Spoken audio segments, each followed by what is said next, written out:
Pour faire suite à l'intervention de ma collègue Maude Gattel, je voudrais insister sur certains des aspects particuliers de la stratégie de la ville en matière de résilience. Le premier aspect, c'est celui portant sur le fleuve et ses caprices. On le sait depuis longtemps, mais les événements de l'an dernier nous l'ont rappelé, la crue de la Seine est le risque naturel auquel Paris et la métropole sont le plus exposés. En réponse, l'action 32 développée dans la stratégie n'est donc pas à la hauteur du risque. Notre collègue Yves Pozzo-di-Borgo avait eu l'occasion de le dire à de nombreuses reprises lors de la crue exceptionnelle de la Seine. Le plan Orsec de la zone de défense de Paris et le plan Neptune du ministère de la Défense visent davantage l'organisation des secours, dont nous avions eu une démonstration avec l'opération Sequana en mars 2016, mais la métropole n'est toujours pas dotée d'un dispositif de protection convaincant en amont permettant de limiter la montée des eaux. L'OCDE pointe d'ailleurs un manque de prise de conscience du risque et un déficit de gouvernance à l'échelle régionale, car nous ne sommes pas capables de prévenir le risque de crue et à peine d'en limiter les effets. Depuis 2001, l'ensemble des pouvoirs publics, aussi bien la ville de Paris que la région, les communes et l'État, se sont refusés à faire avancer le projet des barrages réservoirs de l'Abassé.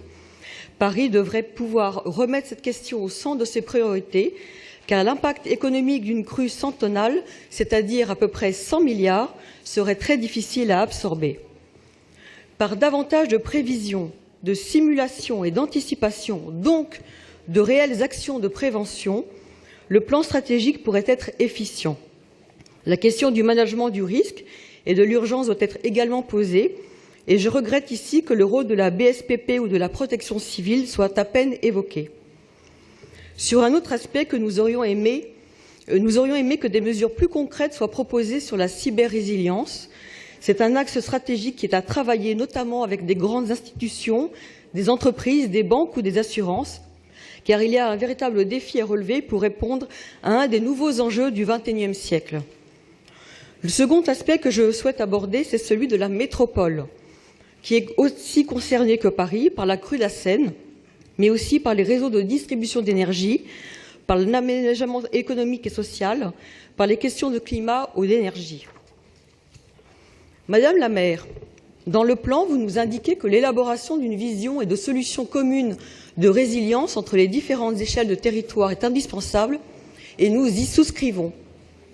Après le sommet mondial pour les villes inclusives et la signature du pacte métropolitain d'innovation en janvier dernier, pouvez-vous nous informer de la façon dont vous travaillez avec la métropole du Grand Paris sur les enjeux prioritaires que vous avez identifiés?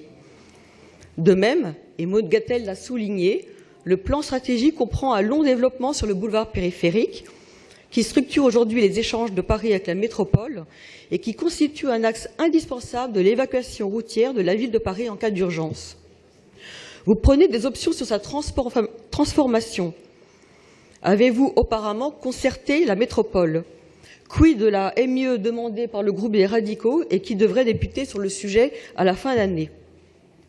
Madame la maire, comment revendiquer mener une gouvernance résiliente quand, depuis le début de votre mandat, vous vous employez à prendre encore des décisions stratégiques seules, sans prendre en compte les territoires voisins, et je pense bien sûr aux voies sur berge, voire sans respecter des instances de consultation, et ainsi vous êtes passé outre l'avis négatif de la déclaration d'utilité publique des berges de Seine.